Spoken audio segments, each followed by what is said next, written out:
지식과 진리의 차이에 대하여 사람들은 나의 글을 지식이라고 생각한다. 그러나 나의 글은 지식이 아닌 체득에 가깝다. 아무리 세상에 그럴듯해 보이는 지식이 널려 있어도 자신에게는 정확하지 않다면 그런 지식은 더는 쌓을 필요가 없다. 진리를 어떻게 지식으로 찾을 수 있다고 생각하는가? 즉, 정확한 사실일지라도 자신에게 직접 체득되지 않는 지식은 아무 소용없다. 지식을 원한다면 논문이나 주석이 몇백 개씩 달린 전문 서적을 보는 것이 더 낫다. 오래전 중국의 소동파의 경우처럼 아무리 많은 것을 알아봐야 만물박사에 지나지 않는다. 단순히 문장에서 나오는 지식을 알아가는 것이 아니라 소동파가 몸과 마음으로 체득하여 불교라는 진리가 자신이 되어 하나씩 알아가듯 한 문장이라도 자신의 것이 되어 언행일치가 이루어진다면 그제야 온전히 자신만의 이야기로 승화된다. 이 길은 박사 양성 과정이 아니며 이런저런 지적 호기심으로 접근한다면 아무것도 얻을 것이 없다. 왜냐하면 자신이 알고 있는 지식은 고작 스쳐 지나가는 일상적 사회 현상에 지나지 않기 때문이다. 무의미하며 또한 진리가 아니기 때문이다. 정치, 사회, 경제, 심지어 철학과 종교에 이르기까지 자신의 지식 욕구를 채우는 길은 허망하기 그지없다. 무지한 것보다는 사는데 도움은 되지만 이 길에서는 오히려 장애요인으로 작용한다. 한 단어 한 문장이라도 그것이 사실이며 진리인지를 밝히는 것이 다양한 지식을 습득하는 것보다 훨씬 중요하다. 원리와 이치를 파악하기보다는 단어와 문장에 끌려다니면 단순히 지식의 파편 조각들만 무수히 늘어나게 되며 마치 영화나 뉴스를 넣어놓고 보듯 기억에 남는 것은 아무것도 없는 것과 같다.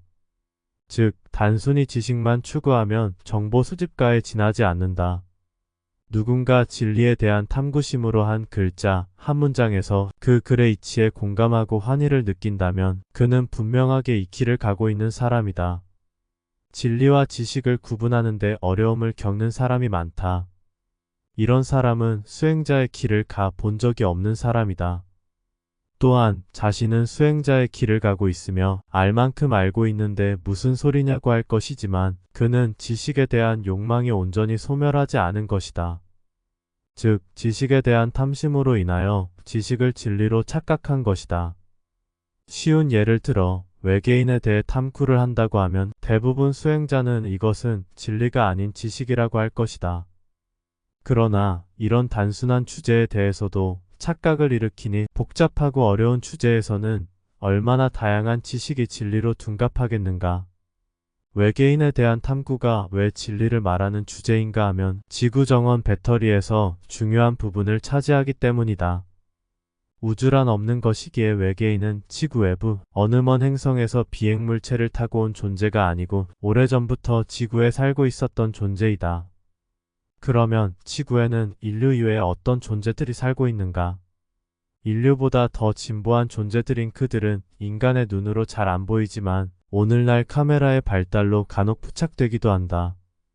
이들은 크게 두 부류로 나누어 볼 수 있는데 오래전 지구 리셋 때 동굴 등 지저 세계로 도피하여 지속으로 과학을 발달시킨 몸집이 큰 존재들과 일명 천상의 하급 관리자라고 불리며 왜소한 모습으로 인간을 감시 감독하는 존재들로 구분하여 볼 수 있다. 오래전 살아남은 존재들은 별로 중요해 보이지 않으며 인류를 감시하고 있는 신의 하급 관리자들이 중요하다. 인간이 만들어진 존재라는 것을 망각하여 자유의지를 통한 신 그들에 대하여 대적을 하거나 지구정원 배터리에 문제는 없는지 여부를 점검하는 것이 그들의 역할이다.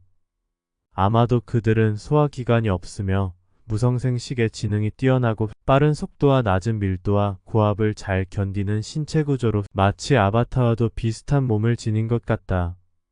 아무튼 외계인에 대한 사실이 왜 지식이 아닌 진리인가 하면 영화에서 단골 주제인 외계인 침공과 납치 사건 등의 시선으로 보면 외계인의 실제를 알아간다는 것은 당연히 지식의 영역에 속한다. 그러나 단순히 외계인들이 있다는 것에 그치지 않고 그들의 상태와 임무 그리고 역할을 비추어 보면 자신이 이 거대한 존재 속에 갇혀 있음을 알게 된다. 따라서 외계인의 존재와 역할을 안다는 것은 자신이라고 하는 근본 존재에 대하여 의구심을 일으키며 창조된 세상에서 끝없이 윤회하고 있는 자신의 본체에 대하여 확신하게 되는 중요한 요건이 된다. 다양한 지식을 추구하는 것보다는 한 가지 주제에 대해서라도 수행자의 초심으로 돌아가서 깊은 의심을 일으켜야 한다. 다만 의심을 위한 의심이 되거나 모든 것을 의심한다면 결국엔 아무것도 남는 것이 없기에 허망해지는 결과에 이른다. 의심을 일으키되 지식에만 치우치지 말고 번거롭더라도 스스로가 직접 점검해서 진리를 찾아가는 것이 중요하다.